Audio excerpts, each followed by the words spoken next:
भारत जहां भी गया शांति की बात की है, आतंकवाद के खिलाफ पूरी दुनिया को किस तरह खड़े होना चाहिए इसकी बात की है, क्योंकि हम सभी जानते हैं कि जहां शांति है वहीं समृद्धि आ सकती है। प्रधानमंत्री नरेंद्र मोदी रूस के राष्ट्रपति व्लादिमीर पुतिन के निमंत्रण पर कजान में होने वाले 16वें ब्रिक्स शिखर सम्मेलन में शिरकत करेंगे। रूसी राष्ट्रपति व्लादिमीर पुतिन की अध्यक्षता में आयोजित होने वाले इस शिखर सम्मेलन में ब्राजील, रूस, भारत, चीन और दक्षिण अफ्रीका के नेता वैश्विक मुद्दों और ब्रिक्स देशों के बीच सहयोग पर चर्चा करने के लिए एक साथ आएंगे। इस शिखर सम्मेलन का विषय है न्याय संगत वैश्विक विकास और सुरक्षा के लिए बहुपक्षवाद को मजबूत करना। लेकिन इस सम्मेलन में भारत पर दुनिया की नज़र है। रूस यूक्रेन युद्ध के मद्देनज़र भारत की पहल अहम है। क्या इस ओर भी कुछ आगे बात बनेगी? जाहिर है ब्रिक्स के मंच पर पीएम मोदी के शांति मंत्र की अहम ज़रूरत है। इस पर चर्चा करेंगे, लेकिन उससे पहले ये रिपोर्ट देखिए।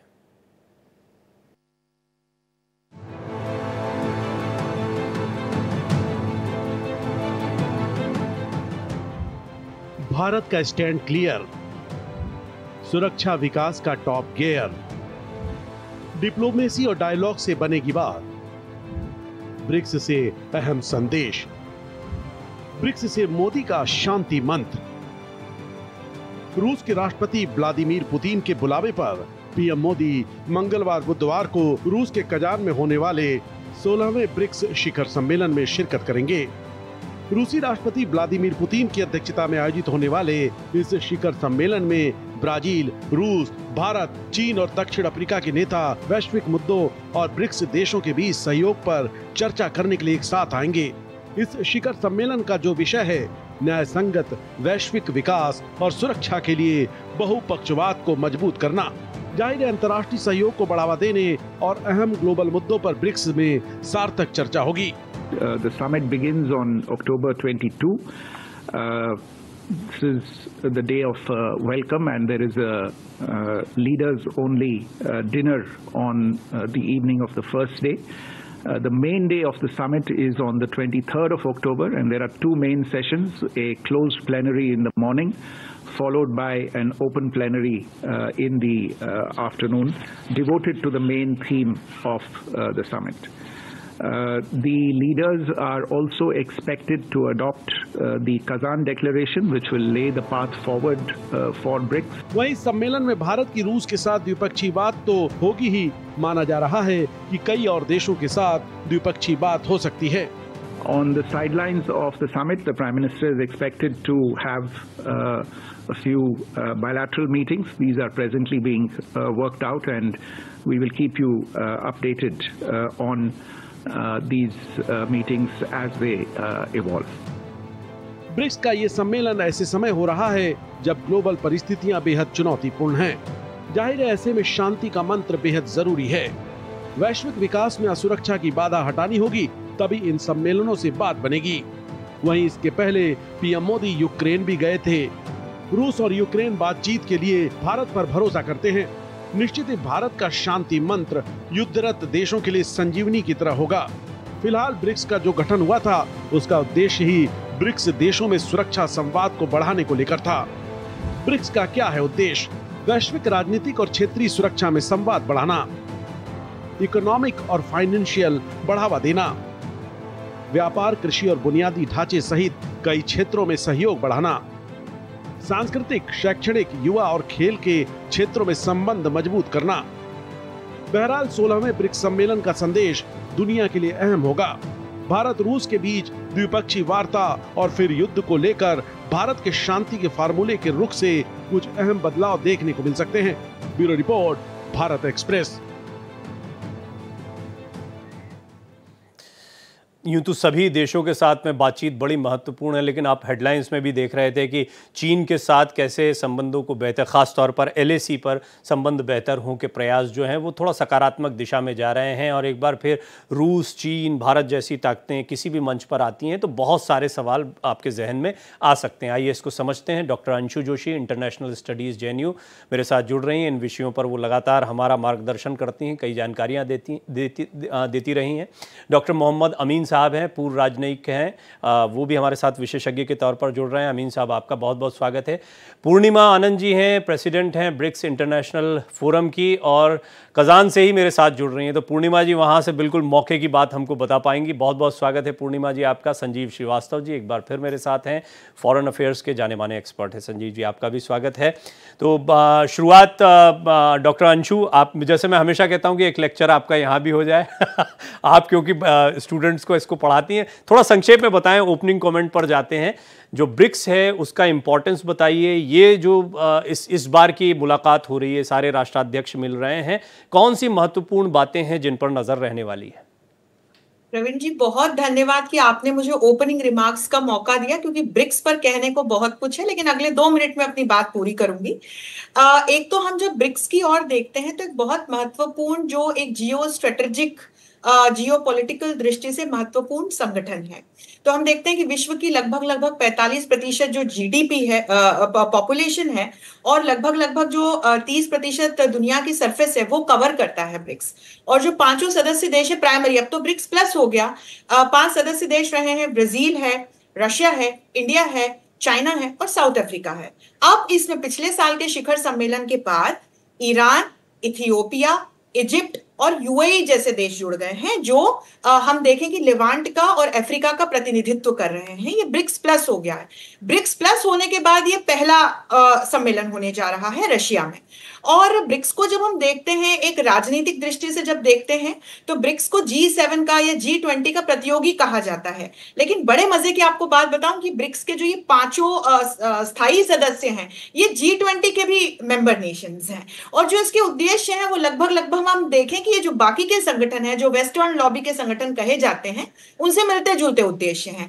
अभी हम जिस प्रकार की दुनिया में रह रहे हैं उसमें सामरिक दृष्टि से और आर्थिक दृष्टि से एक बड़ी सारी चुनौतियां हम देख रहे हैं। तो चाहे हम ब्रिक्स पे के इनिशिएटिव की बात करें, जो भारत के यूपीआई के इनिशिएटिव की तरह है, जिसमें ये मेंबर नेशंस लोकल करेंसीज में व्यापार कर सकें, इसको लेकर इसको डॉक्टर अंशु मैं थोड़ा डिटेल में आपसे समझूंगा, क्योंकि जैसी मेरी जानकारी है पूर्णिमा जी थोड़ा संक्षिप्त समय के लिए हमारे साथ में कज़ान से हैं, और जैसा मैंने आपको बताया प्रेसिडेंट हैं ब्रिक्स इंटरनेशनल फोरम की, तो उनको थोड़ा इन्वॉल्व कर लेते हैं, और फिर संजीव जी, डॉक्टर मोहम्मद अमीन और आपसे मैं डिटेल में थोड़ा उस पर बात करेंगे। पूर्णिमा जी, हमें अभी ये बताएं कि वहाँ पर कितनी तैयारियाँ हो गई और अपेक्षाएँ, खासतौर पर जब प्रधानमंत्री मोदी यहाँ आ रहे हैं, चीन, रशिया, भारत, ये तो हैं ही, बाकी के भी महत्वपूर्ण देश साथ में बैठ रहे हैं, अपेक्षाएं इन मुलाकातों से क्या क्या है? कुछ तो एक होता है कि एक किसी भी डिस्कशन का हम विषय तय कर देते हैं, लेकिन उससे इतर बहुत सारी चीजें होती है जिसकी अपेक्षाएं की जाती है कि ये सारे राष्ट्राध्यक्ष मिल रहे हैं तो इन बड़े मुद्दों पर कुछ बात हो सकती है, वो थोड़ा सा बताएं। डॉक्टर प्रवीण तिवारी जी, नमस्कार फ्रॉम कज़ान। और इस वक्त कज़ान में मैं सबसे इम्पोर्टेंट बात ये बोलना चाहती हूँ कि आज की तारीख में दुनिया का सबसे सुरक्षित स्थान है, क्योंकि यहाँ पर सिक्योरिटी बहुत हाई है। और इसके अलावा यहाँ के सभी गणमान्य अतिथि पहुँचने वाले हैं, आज और कल में सब यहाँ पहुँच जाएंगे।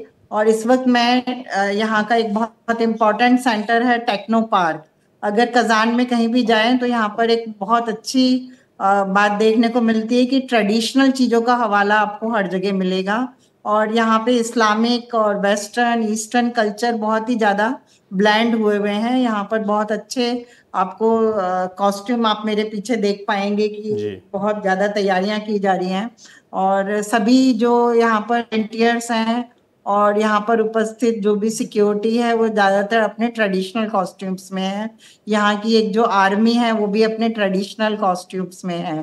तो ये बात मुझे यहाँ पर बहुत प्रभावित कर रही है। और मैं क्योंकि गंगा और वोल्गा को अपने उसमें जोड़ रही हूँ अपनी जर्नी में, तो यहाँ पर वोल्गा रिवर है और वोल्गा रिवर पे भी बहुत सारी तैयारियां हैं। वहाँ पे बहुत अच्छा एक एग्जीबिशन प्लान किया गया है। और कज़ान की जितनी भी डेवलपमेंट है, क्योंकि ये एक इंडस्ट्रियल क्लस्टर है और यहाँ पर एक बहुत बड़ा केमिकल क्लस्टर भी है। हम लोगों ने अभी सुबह से अब तक कई राउंड टेबल कॉन्फ्रेंसेस को अटेंड किया है, उसमें बातचीत की है। और मैंने अपने लेवल पर भारत की तरफ से इस बात को शुरुआत किया है कि सभी को भोजन मिलना चाहिए, चाहे आखिरी बच्चा कोई भी भूख से नहीं मरना चाहिए। इस बात का इनिशिएटिव ब्रिक्स कंट्रीज को और ब्रिक्स इकोनॉमीज को लेना चाहिए। रही बात आने वाली कॉन्फ्रेंस में और समिट में क्या डिक्लेरेशंस होंगी, जिसमें मैं बहुत इंपॉर्टेंट मानती हूँ कि ब्रिक्स करेंसी और ब्रिक्स ट्रेड के बारे में नई डिक्लेरेशंस आनी चाहिए। और United nation chief general secretary भी यहाँ पर पहुंच रहे हैं, जो इस बात को सिद्ध करता है कि ब्रिक्स इज बिकमिंग इंटरनेशनल। और इस इंटरनेशनल इम्पोर्टेंस से हम ये समझते हैं कि जो विश्व शांति की बात हो रही है, यूक्रेन और रशिया क्राइसिस की बात हो रही है, और प्राइम मिनिस्टर नरेंद्र मोदी जी यहाँ पर आ रहे हैं, हम समझते हैं उनकी पिछली विजिट के बाद इस बार हमें कुछ रिजल्ट देखने को मिलेगा। विश्व शांति और रशिया यूक्रेन क्राइसिस की एक सफलता की तरफ हम लोग बढ़ेंगे, जिसमें हम समझ पाएंगे कि एक सॉल्यूशन भारत और रूस को मिला है जी। और इसके अलावा जो ट्रेड और इकोनॉमिक पे काफी चर्चा, चाइना यहाँ पे उपस्थित है, बहुत सारे जी, चाइनीज मैं यही जानना चाह रहा था कि कजान में ये हो रहा है, आपने कई जानकारियां दी, द्विपक्षीय संवाद भी यहाँ पर हो सकते हैं, यानी दो देशों की मुलाकात भी, एक तो ब्रिक्स का सम्मेलन होगा, लेकिन क्या द्विपक्षीय मुलाकातें भी यहाँ पर होंगी कुछ? देखिए, बहुपक्षीय तो हो ही रहा है, लेकिन द्विपक्षीय जहाँ पे भी दो देशों का आपसी कॉमन एजेंडा है, उनकी मीटिंग्स डिफरेंट सेशंस में होंगी, और मुझे लगता है भारत और रूस की मीटिंग बहुत इंपॉर्टेंट है। किस लिहाज से, मतलब क्या यूक्रेन रूस का जो चल रहा है उस लिहाज से, या भारत और रूस के संबंधों में भी कुछ महत्वपूर्ण विषय आप पाती हैं? भारत और रूस का जो इंटर गवर्नमेंटल बहुत सारे इश्यूज हैं, क्योंकि अभी जैसे ऑयल पर बहुत बड़ी एक चर्चा होने के लिए आवश्यक है, क्योंकि भारत रूस के बीच में ऑयल ट्रेड पे एक बहुत बड़ा काम हो रहा है, और उसमें करेंसी एक्सचेंज और डिफेंस और सिक्योरिटी की बातें हैं, जिनको लेकर दोनों तरफ का संवाद मेरे ख्याल से सिक्योरिटी काउंसिल्स के माध्यम से होगा। अमीन साहब, देखिए, कजान से पूर्णिमा जी ने काफ़ी जानकारी दी और बड़ा दिलचस्प रहा कि उन्होंने कजान का वो फ्लेवर भी हम तक पहुंचाया कि वहाँ किस तरह की तैयारी हो रही, कैसी ट्रेडिशनल ड्रेस में लोग हैं। थोड़ा सा ये बताएं कि जो बात जहाँ तक पूर्णिमा जी ले गई हैं कि रूस और भारत के बीच में मुलाकात हो, और साथ, हाँ, हम वो बिल्कुल देख पा रहे हैं तस्वीरों में पूर्णिमा जी जो आप दिखा रही हैं पीछे सारा तैयारियाँ, लेकिन अमीन साहब जी, भारत के जो बच्चे पढ़ते हैं वो लोग भी यहाँ पर आए हुए हैं, हमारे साथ जुड़े हुए हैं, मेडिकल के स्टूडेंट हैं ये लोग जी। आप एक बार नमस्ते कर दीजिए। आप लोगों को बहुत बहुत शुभकामनाएं, उम्मीद करते हैं काफ़ी कुछ आप लोग यहाँ पर सीख पाएंगे। तो ये वो बच्चे हैं जो भारत से यहाँ पर गए हैं।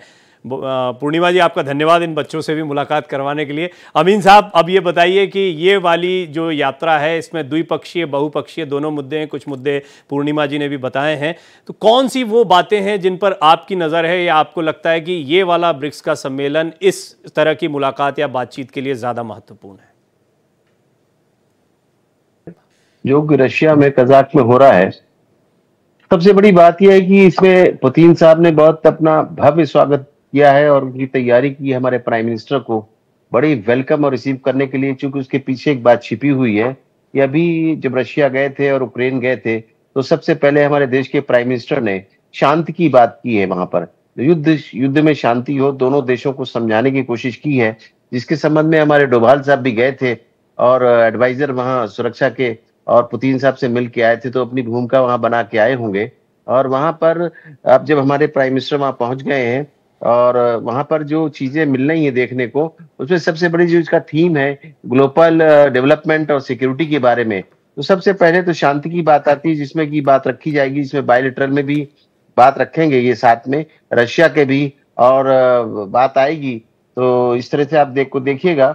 और जहां तक सवाल है इस बात का कि जहाँ लोगों ने ये कहा कि साहब ये जो वेस्टर्न के अगेंस्ट है, ये वेस्टर्न कंट्रीज के अगेंस्ट नहीं है, बल्कि ये अपनी मीटिंग करते हैं, और जो आने वाली नेक्स्ट मीटिंग होगी वो ब्राजील में होगी, क्योंकि ये बात ने हमारे 2021 में हमारे यहाँ की थी नई दिल्ली के अंदर। इसके बाद जो मीटिंग होगी वो ब्राजील में होगी 25 में।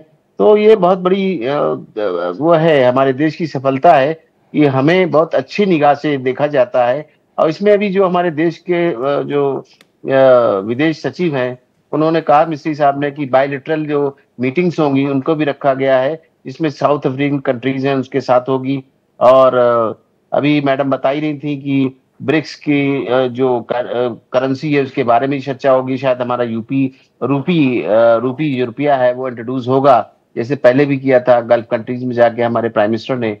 तो ये सब देखने का होगा। इसमें तो बात आएगी मोदी जी की किस तरह से मोदी जी ने इस काम को लिया है, जिसमें सबसे बड़ी बात आ रही है विश्व शांति के साथ साथ में इनके रशिया और यूक्रेन की शांति की बात मेन होगी इसमें। जी संजीव जी, अब मुझे बताएं, मैं मतलब शुरुआत में ये बात करना चाह रहा था, लेकिन वो फिर पूर्णिमा जी से भी थोड़ी बातचीत हुई, कजान से हमारे साथ जुड़ी हुई थी। लेकिन मुझे ये बताइए, हाल के दिनों में आपको याद होगा, चाहे G7 हो, G20 हो, आसियान हो, क्वाड हो, SCO हो अभी, और फिर अभी ब्रिक्स हो, हम ये बहुत ज़्यादा बातें कर रहे हैं या आजकल संगठन बहुत ज़्यादा हो गए हैं, आजकल की ज़रूरत हो गई है? आए दिन हम किसी ना किसी विषय पर बात करते हैं। डॉक्टर अंशु और आप तो मेरे पैनल पर रहते हैं, बड़ा सौभाग्य का विषय है, और हम लगातार बात कर ही रहे हैं। ये क्या आज की ज़रूरत बन गई है? और इनमें इतने सारे ग्रुप्स हैं, अलग अलग संबंध हैं, और जब भी किसी ग्रुप पर बात करते हैं हम कहते हैं हाँ ये सबसे इम्पॉर्टेंट है। कौन है सबसे इम्पॉर्टेंट? और ये किस तरह कि अभी जियोपॉलिटिकल सिनेरियो को आप देखते हैं जहां बहुत सारे संगठन हैं, उनमें ब्रिक्स का इंपॉर्टेंस क्या? प्रवीण जी, बहुत ही अच्छा आपने सवाल किया है। और देखिए, मैं सबसे पहले ब्रिक्स के बारे में ये कहूंगा कि ब्रिक्स विश्व व्यवस्था में मल्टीलैटरलिज्म को बढ़ावा देने की के उद्देश्य के साथ ये अस्तित्व में आया, और ये आज एक मल्टीलैटरलिज्म के विजन को साकार करने का सबसे महत्वपूर्ण मंच बन गया है। और भारत विश्व व्यवस्था में एक बहुध्रुवीय संकल्पना के साथ चल रहा है। भारत इस बात को इंश्योर करना चाहता है कि विश्व में किसी एक देश का या किसी एक क्षेत्र का डोमिनेंस न हो।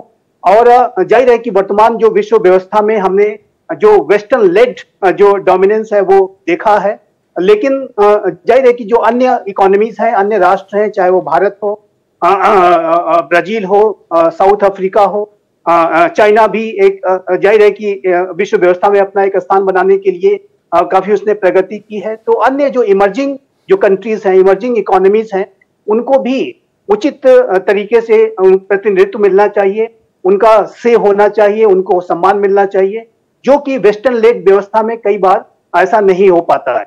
और इस वजह से जो ब्रिक्स के जो राष्ट्र हैं, उन्होंने 2006 में एक बड़ा इनिशिएटिव लिया, और जो ब्रिक्स की जो इकोनॉमीज हैं वो साथ में आकर के अपने न सिर्फ अपनी सामरिक और राजनीतिक सहमति को बना रहे हैं, बल्कि अपने आर्थिक जो संबंधों को भी एक वैकल्पिक विश्व व्यवस्था के तहत गहरा कर रहे हैं।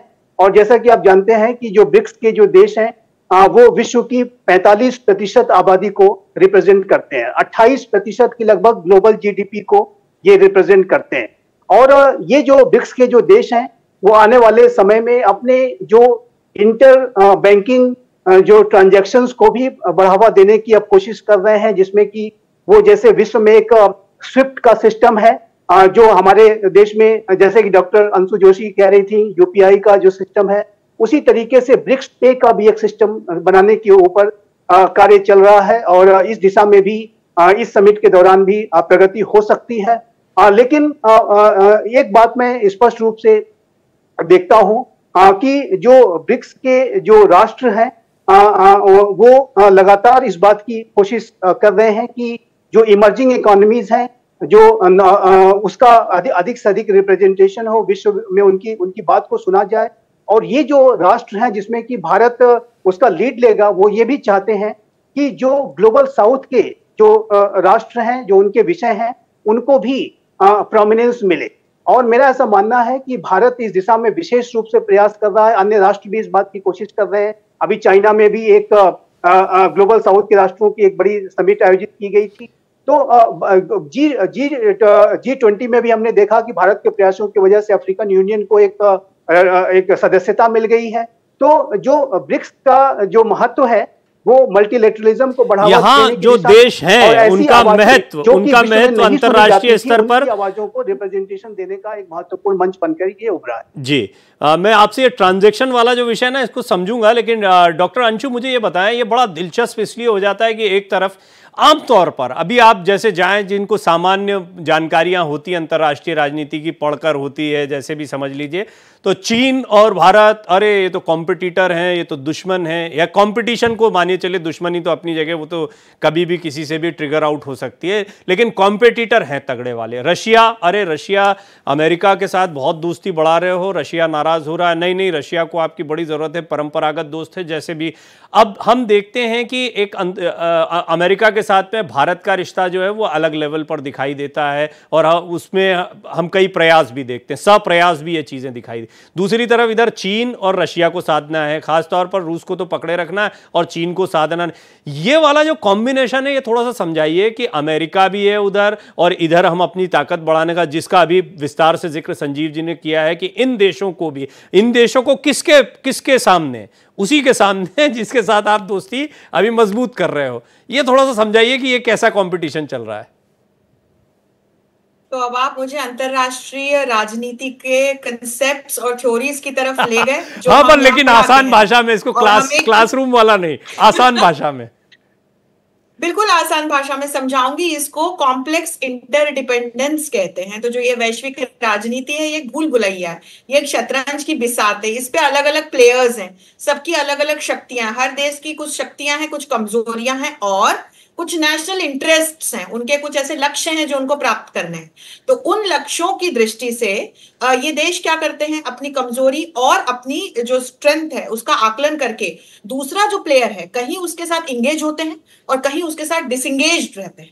तो भारत और चीन को जब हम देखते हैं तो कॉम्प्लेक्स इंटरडिपेंडेंस का एक बेहतरीन उदाहरण है कि दोनों ही ग्लोबल साउथ के देश हैं, इमर्जिंग इकोनॉमीज हैं, दुनिया की सबसे तेजी से बढ़ती अर्थव्यवस्थाओं में से दोनों गिने जाते हैं। दोनों के पास पॉपुलेशन है, दोनों के पास बड़ा एक लैंड मास है, तो दोनों कॉम्पिटिटर है उस दृष्टि से। लेकिन इनको सहयोग भी करना आवश्यक है, तभी अमेरिका जैसे जो देश हैं, या जो ऊपर के पायदान के देश हैं, या जहां चीन की फिर एक हम कहीं ना कहीं राइवलरी देखते हैं, तो वहां चीन को भारत का सहयोग जरूरी है। तो ट्रेड की जब हम बात करते हैं, जब हम इकोनॉमिक रिलेशंस की बात करते हैं, तो वहां भारत और चीन हमको साथ में नजर आते हैं। यही कॉम्प्लेक्स इंटरडिपेंडेंस है, और इसीलिए ये मल्टीलेटरल प्लेटफॉर्म्स की बात हम कहते हैं कि मल्टीलेटरल प्लेटफॉर्म्स एक ऐसा मंच प्रदान करते हैं जिस पर आकर के ये तमाम प्लेयर्स जो हैं, ये आपसी संवाद से कम कुछ समस्याओं को सुलझा सकते हैं और सहयोग के नए क्षेत्र ढूंढ सकते हैं। और इस दृष्टि से ये तमाम जो सदस्य देश हैं ब्रिक्स के, ये देखिए इमर्जिंग इकोनॉमीज हैं, दुनिया की सबसे तेजी से बढ़ती अर्थव्यवस्थाएं हैं, 10 बड़ी अर्थव्यवस्थाओं में गिनी जाती तमाम जो ये 5 सदस्य देश हैं। लेकिन देखिए ग्लोबल साउथ के देश हैं, इन सभी देशों का जो विकास है ये इस बात पर निर्भर करता है कि जो ये बाकी के ताकतवर देश हैं या वेस्टर्न लॉबी के देश हैं, उनके साथ इनका किस प्रकार का सहयोग बना रहता है। तो इसीलिए भारत अगेन यहाँ पर एक बहुत अच्छा उदाहरण है कि अमेरिका के साथ रिश्तों का एक अलग आयाम है, और चीन जैसे देश हुए या रशिया जैसे देश हुए, उनके साथ संबंधों के नए अलग अध्याय। जी अमीन साहब, ये बहुत ही दिलचस्प विषय है, और इसमें क्या इसको ऐसे देखा जाए कि मोनोपोली कई ताकतों की, और ख़ासतौर पर अमेरिका की, बहुत सारी दुनिया जानती है इस बात को, और यूरोपीय संघ की, या फिर अमेरिका, और हम देखते हैं कि बाद में एक समूह बन जाता है, और जिसकी बात भी हो रही है कि हम इधर एक तरफ देशों को रख रहे हैं, एक तरफ देशों को रख रहे हैं। लेकिन भारत की स्थिति जो है ना, वो तटस्थता वाला जो हमारा एक नियम कायदा चला आ रहा है, उस पर हम बरकरार रहते हैं, हम उधर भी नहीं बिगाड़ते हैं, इधर भी चलता रहता है। लेकिन आप कहीं देखते हैं कि हमारा इंक्लिनेशन या हमारा फायदा इस तरफ ज्यादा दिखता है, इसलिए हम ज्यादा इस तरफ दिखाई देते हैं। ऐसा कोई तस्वीर बनती है? शुरू में जब हमारी पॉलिसी थी तो हम वेस्ट की तरफ देखते थे, फिर ईस्ट की बात आई। लेकिन क्या है, वेस्ट में क्या है, सबसे पहले जाना जाता था देश, उससे हम डरते भी थे, यानी हम दबाव में काम करते थे कहना चाहिए। उसमें आपको ले लीजिए, सबसे पहले यूएस, उसके बाद चाइना और रशिया, ये 3 ताकतें कहलाती थी। और उसके बाद आप देखिए कि हमारे यहाँ धीरे धीरे परिवर्तन हुआ। अब जब ये गवर्नमेंट आई है 2014 से, तो इसने अपनी इंडिपेंडेंट पॉलिसी रखी है। इन्होंने कोई दबाव नहीं झेला है किसी का, और न ही किसी के दबाव में काम करते हैं। इनको जो करना है करेंगे। अगर हमारा रशिया मित्र था, उसकी मित्रता पूरी निभाते हैं। और दुनिया जानती है कि यूएस जो है डबल पॉलिसी करता है, इधर भी करता है और उधर भी करता है, उसका विश्वास नहीं किया जा सकता। इसीलिए मोदी जी ने बात तो करते हैं, आते जाते, लेकिन उतना ही डिप्लोमेसी होती है जितनी जरूरी है, समझिए। अब यहां तक सवाल इस बात का आप देखिए कि अब ये 62 का और 65 का नहीं है हमारा देश, अब 2024 का है। ये मोदी का इंडिया है और मोदी ने जो है ना अपनी स्थिति बहुत मजबूत की है अंतर्राष्ट्रीय स्तर पर। आप देखेंगे चाहे G7 रही हो तो G20 रही हो, G20 में भी G21 करके भेजा उन्होंने, साउथ अफ्रीकन कंट्रीज को फेवर में ले लिया। ये बहुत बड़ी जीत है। और यहाँ जो इन्होंने मीटिंग की थी G20 की, वो मीटिंग के अंदर सारे मिनट्स पास हो गए, चाहे वो कॉरिडोर की बात रही हो, चाहे आतंकवाद की बात रही हो।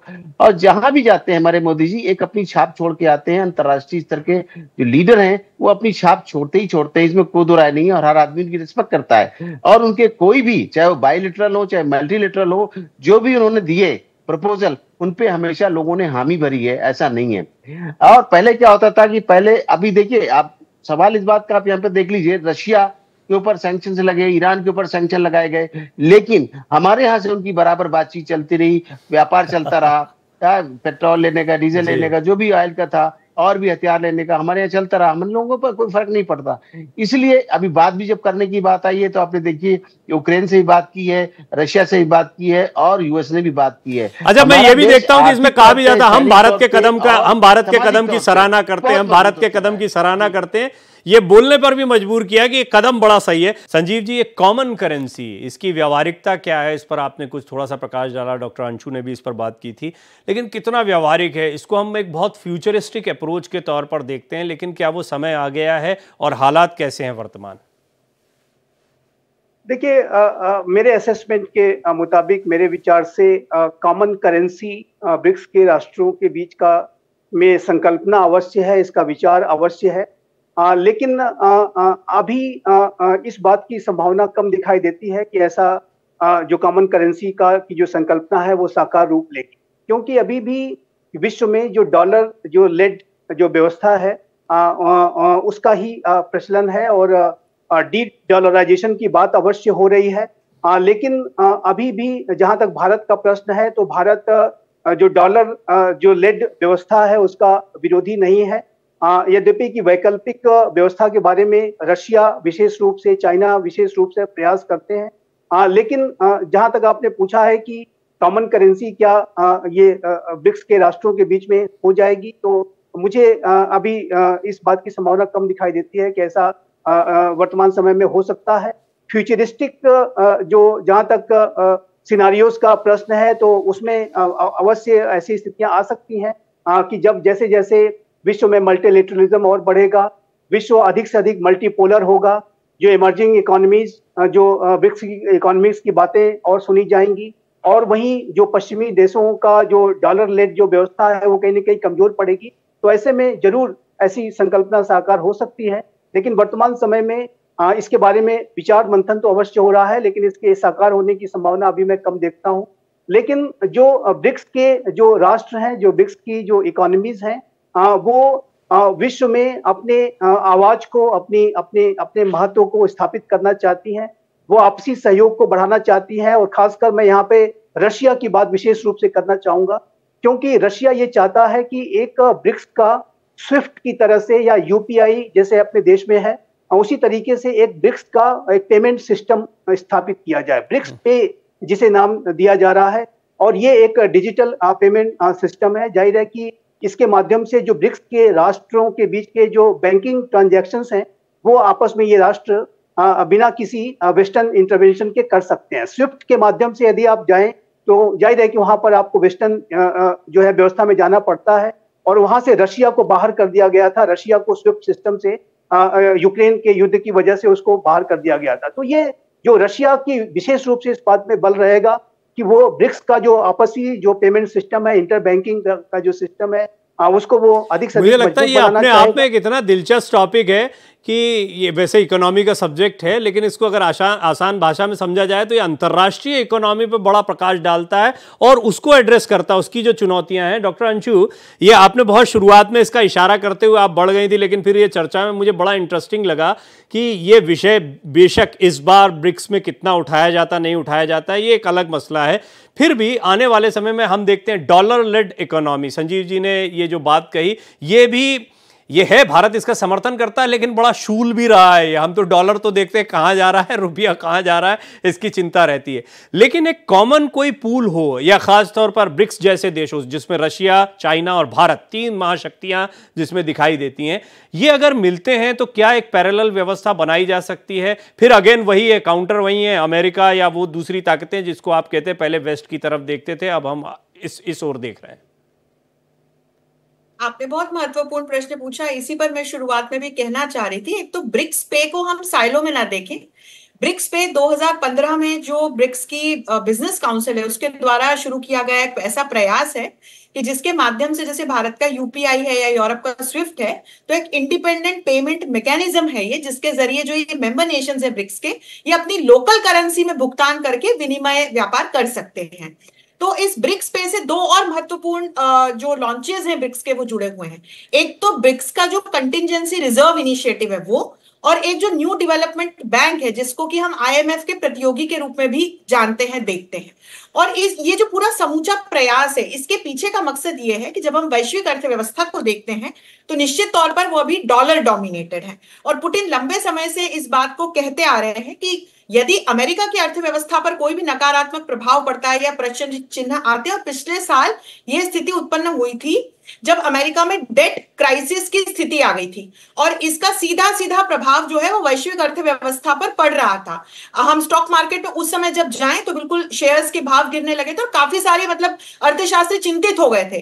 तो फिर डेट सीलिंग बढ़ानी पड़ी अमेरिका को, तो उसके बाद ये समस्या का समाधान मिला। तो पुतिन लंबे समय से चाह रहे हैं कि दूसरी जो करेंसीज हैं दुनिया की, उनको भी कहीं ना कहीं महत्व मिले, और ये तभी हो सकता है जब ये ग्लोबल साउथ के देश मिलकर के आगे आए और लोकल करेंसीज में व्यापार को बढ़ावा दें। तो जैसे भारत और रशिया रूपी रूबल में व्यापार कर रहे हैं, इसको और आगे किस प्रकार से ले जाया जाए, ये ब्रिक्स के प्लेटफॉर्म से ही संभव है। तो इसको देखते हुए चाहे हम न्यू डेवलपमेंट बैंक के इनिशिएटिव को देखें, चाहे हम ब्रिक्स के कंटिजेंसी रिजर्व इनिशिएटिव को देखें, या इस ब्रिक्स पे को देखें, या वैश्विक अर्थव्यवस्था की दृष्टि से ये बहुत महत्वपूर्ण लॉन्चेस हैं और इस पर काम लगातार चल रहा है। इस बार क्या ये एक मुद्दा है या इसकी इस दिशा में एक कदम है?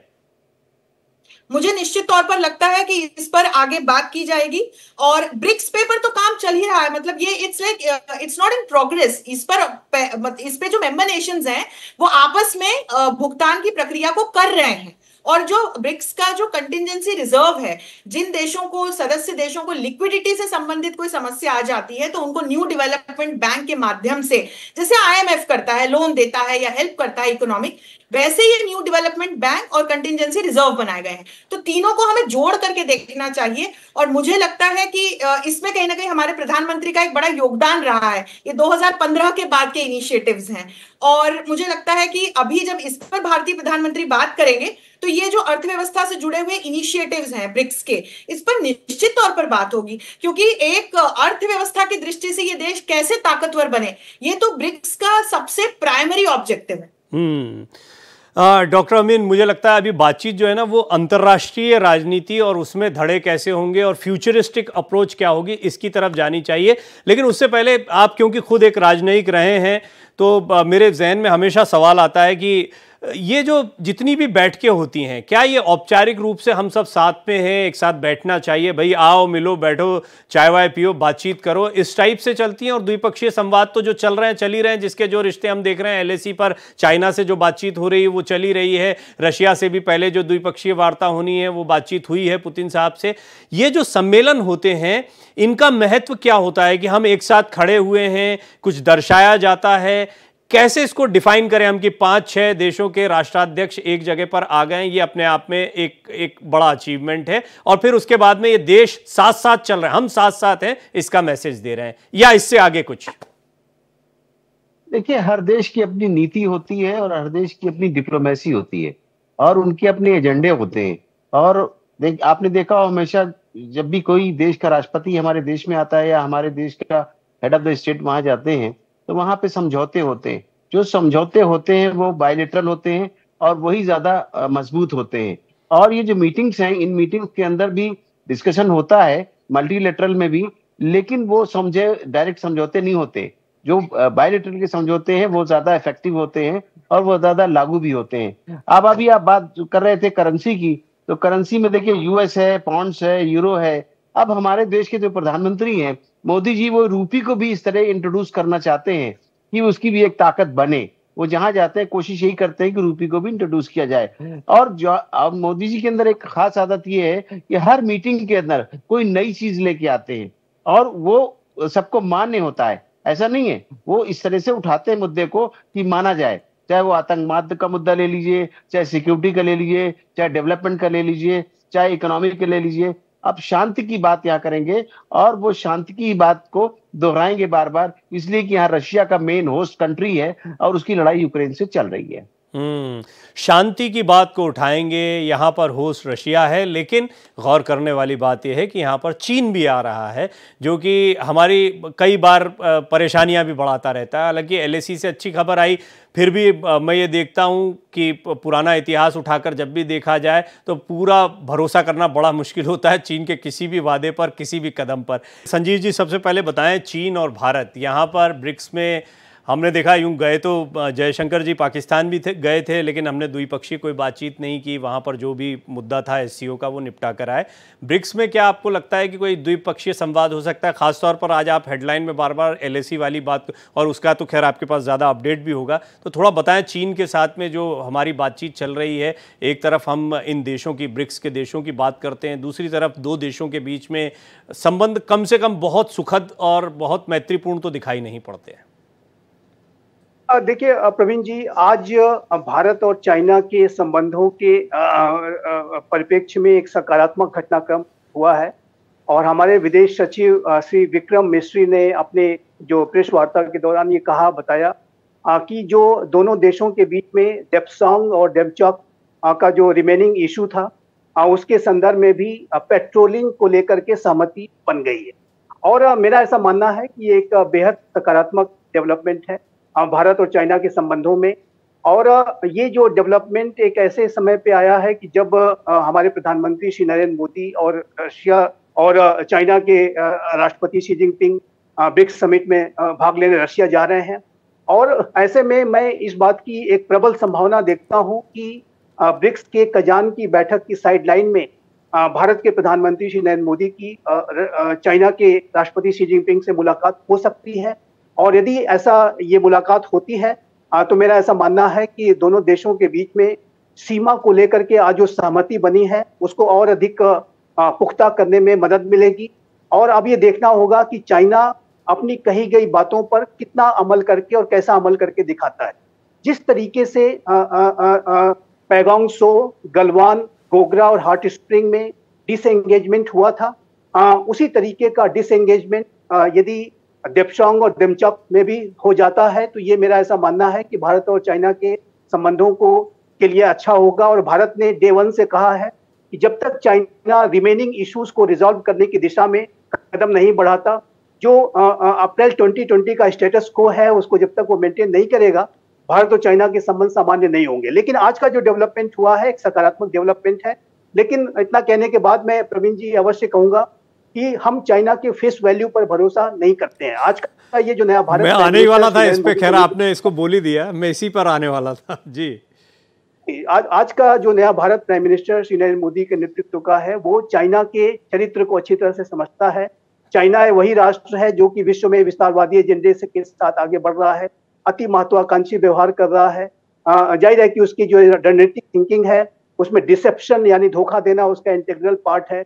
तो ये चाइना का जो एक चरित्र है उससे क्या चाइना की कुछ मजबूरियां, थोड़ा संजीव जी इस पर प्रकाश डालिए, कुछ चाइना की मजबूरियां हैं कि भारत से पंगा नहीं ले सकते, और दूसरा उसके अपने इंटरनल इश्यूज और खुद को सर्वाइवल मोड में रखना, उसकी अपनी चुनौतियां भी, इंटरनल चुनौतियां भी बहुत है जिसको वो दुनिया में जाने नहीं देता, बाहर नहीं निकलने देता सीमाओं से। तो वो क्या इस तरह के किसी दबाव में है कि नहीं भाई अभी इस सब चक्करों में मत फंसो? जी, आपने ये बहुत ही अच्छा पॉइंट उठाया है और मैं इसको कहने भी जा रहा था कि चाइना की जो अभी आप इकोनॉमी देखें तो चाइना की इकोनॉमी लगातार स्लो होती जा रही है। ये चाइना जो कभी डबल डिजिट ग्रोथ किया करता था, 10%, 11% की इसकी दशकों तक ग्रोथ रही, आज ये 2%, 3% के आसपास ये घूमती है। और चाइना के जो इंटरनल जो उसके इकोनॉमिक सिस्टम्स में बड़े चैलेंजेस देखे जा रहे हैं। चाइना के जो बैंकिंग सिस्टम को लेकर अगर आप देख लें या वहाँ का रियल एस्टेट सेक्टर देख लें, अन्य जो की सेक्टर्स हैं वो अच्छा परफॉर्म नहीं कर रहे हैं। और चाइना के अंदर से जो अंतर्राष्ट्रीय समुदाय का जो निवेश है वो भी लगातार कम हो रहा है। जो चाइना ने अपना भरोसा खोया है, जो चाइना का जो एक विस्तारवादी चरित्र, उपनिवेशवादी चरित्र जैसे जैसे सामने आ रहा है, विश्व की जो सप्लाई चेन्स है वहां से विड्रॉ कर रही हैं, वो भारत की तरफ आ रही हैं, अन्य राष्ट्रों की तरफ जा रही है। तो चाइना की इकोनॉमी को अगर शॉर्ट टर्म में नहीं तो कम से कम मीडियम टू लॉन्ग टर्म में बड़ा लॉस होने जा रहा है। ये चाइना जो कि अंतर्राष्ट्रीय समुदाय के सहयोग से विश्व की नंबर 2 इकोनॉमी बन गया था, वो उसी पैसे के बल पर पूरी दुनिया पर शासन करना चाहता है, ये होने वाला नहीं है। और ये विश्व ने इस बात को दर्शा दिया है। हालांकि ये संजीव जी एक ऐसा मुद्दा है, मैं क्षमा के साथ आपको रोक, ऐसा मुद्दा है कि इस पर हमको एक आध घंटे का कार्यक्रम अलग से करना चाहिए चाइना और भारत के संबंधों पर, लेकिन ब्रिक्स के संदर्भ में इस पर आपने जो प्रकाश डाला ये भी बहुत महत्वपूर्ण था। अब जरा क्लोजिंग कमेंट, आप तीनों के क्लोजिंग कमेंट की तरफ बढ़ूंगा, उससे पहले डॉक्टर अमीन और डॉक्टर अंशु, मैं आपसे ये बहुत संक्षेप में आप दोनों के कमेंट चाहूंगा क्लोजिंग कमेंट से पहले डॉक्टर अंशु, डॉक्टर अमीन ने एक बात प्रधानमंत्री मोदी के नेतृत्व के बारे में कही थी, आप उस पर कई बार बात कह चुकी हैं। ये जो तीसरा टेन्योर है और खास तौर पर 2014 के बाद से हम जो अंतर्राष्ट्रीय संबंध देखते हैं वो कई बार विपक्ष की तरफ से कहा जाता है कि वो दिखाए जाते हैं, पहले भी चलते थे, बट आज के सिनेरियो में आपको लगता है जियोपॉलिटिकल सिनेरियो ही बदल गया है कि अब संबंध इस तरीके से होते हैं, या सचमुच भारत का स्टेक बहुत मजबूत हुआ है? क्योंकि कई अन्य देश हैं जो अभी भी अंतर्राष्ट्रीय स्तर पर उस जगह पर नहीं आए जहां भारत आ गया। पहले अंतरराष्ट्रीय संबंधों की दृष्टि से हम कितना इतनी चर्चाएं कर लेते थे, या जितने ये मल्टीलेटरल प्लेटफॉर्म्स थे यहाँ भारत का कितना से होता था, यदि हम इसका उत्तर ढूंढने के लिए जाएंगे 2014 के पहले की स्थितियों का और अभी का आकलन करेंगे तो अंतर हम सभी को पता है। और प्रधानमंत्री श्री नरेंद्र मोदी के नेतृत्व में जिस तरह से भारत की जो विदेश नीति है वो और लचीली हुई, डायनामिक हुई है, गतिशील हुई है, समावेशी हुई है और लोकतांत्रिक हुई है, तो इसके चलते न सिर्फ ग्लोबल साउथ का भी प्रतिनिधि हमें मान लिया गया है और पूरा विश्वास बड़े ध्यान से मोदी जी को सुनता है, भारत की ओर देखता है जब हम कहते हैं कि हमने दुनिया को युद्ध नहीं बुद्ध दिए हैं। और कल मुझे लगता है उसी से संबंधित फिर कुछ संदेश देंगे, क्योंकि ईरान शिरकत करने वाला है और रशिया तो वो पहुंच ही रहे हैं। लेकिन चीन को लेकर के एक शेर कहना चाहती हूँ, इसको आप मेरे क्लोजिंग कमेंट से भी जोड़ सकते हैं। जब हम चीन की बात करते हैं तो तेरे वादे पर जिए तो ये जान झूठ जाना कि खुशी से मर न जाते अगर एतबार होता, तो बहुत बड़ा ट्रस्ट डेफिसिट है। और इसी को देखते हुए चाहे बायलैटरल वहां टॉक हो, कोई साइडलाइन टॉक हो या किसी भी प्रकार की वार्ता हो, आज में एक बड़ा पॉजिटिव ठीक है दिखा है चीन की तरफ से कदम, लेकिन जब तक वो ट्रस्ट डेफिसिट नहीं खत्म होगा मैं आप तीनों के पास क्लोजिंग कमेंट में आऊंगा, उसमें आपकी ये बात लूंगा, लेकिन डॉक्टर अमीन उससे पहले मुझे ये बताइए, आपने क्योंकि एक दौर देखा है तो ये आप थोड़ा और बेहतर बता पाएंगे कि एक राजनयिक के तौर पर 2014 से पहले का दौर और हमारा जो 2014 के बाद में अंतर्राष्ट्रीय संबंधों का दौर, खास तौर पर एस जयशंकर जी का जब से पदार्पण हुआ मंत्री के तौर पर, उसके बाद में हम देखते हैं अंतर्राष्ट्रीय संबंधों में कुछ हाल भी है और प्रधानमंत्री मोदी का अपनी एक पर्सनैलिटी है, वहाँ पर उन्होंने जिस तरीके से लोकल इंडियंस को या वहाँ के स्थानीय भारतीय मूल के लोगों को इकट्ठा किया, वो भी एक बहुत पॉजिटिव एस्पेक्ट देखने को मिला। कुछ परिवर्तन आप देखते हैं या ये सिर्फ दिखावा दिखता है? देखिए 2014 से तो परिवर्तन आपको देखने को इसलिए मिलेगा कि सबसे बड़ी बात क्या की है समझदारी की हमारे मोदी जी ने, कि उन्होंने कैरियर डिप्लोमेट को चुना एज ए विदेश मंत्री और उनको ये पूरी जिम्मेदारी दे दी कि पूरा आप देखिए, और विश्व के अंदर बहुत सी जगहों पे उन्होंने कार्य किया और देखा और समझा, और एज फॉरेन सेक्रेटरी के नाते भी उन्होंने बहुत कुछ देखा है पूरी दुनिया को, और उस दुनिया को देखने के बाद वो एक अच्छा प्लेटफॉर्म तैयार किया है उन्होंने, और हर जगह सबसे पहले उनकी विजिट होती है, आना जाना होता है और बायलैटरल बात होती है, और वो अपनी बात समझाने में बहुत सक्षम है। एक ब्यूरोक्रेट जो किस तरीके से फॉरेन डिप्लोमेट अपना समझाता है, वो पूरी बात समझा के करके तब आ जाते हैं। उसके बाद हमारे मोदी जी को लेके जाते हैं और वहां पर हर बात पे स्टैंप लगती है। चाहे आप देख लीजिए G20 को देख लीजिए, G20 भी बड़ा सक्सेसफुल था। पिछले मिनट्स साइन नहीं हुए, इनके मिनट्स एक अगले दिन ही साइन हो गए थे। हर चीज पे आदमी एग्री कर गया। अब मैं आपको एक चीज बताना चाहूंगा कि जो इस मीटिंग में है, इस मीटिंग के अंदर कई नतीजों पर निर्णय लिए जाएंगे। ऐसा नहीं है, मीटिंग के अंदर निर्णय लिए जाएंगे और जो कज़ाक डिक्लेरेशन होगा उसमें बहुत कुछ इंडिया को मिलने वाला है और कंट्रीज को भी मिलेगा। अच्छा, ये क्लोजिंग कमेंट भी आपका, क्योंकि मैं यही लेने वाला था कि किस किस पर स्टैंप लगने वाला है, वो भी बता दिए इस बार का क्या क्या स्टैंप लगवाएंगे। देखिए सबसे पहले तो करेंसी की बात आएगी, उसमें मोदी जी सबसे चाहेंगे कि रूपी को रिकॉग्निशन मिल जाए। कम से कम इन कंट्रीज के अंदर तो इम्पोर्टेंट जो है, अभी मैडम बात हो रही थी, इन कंट्रीज के अंदर रोटेशन में हमारा रुपीस मान लिया जाए।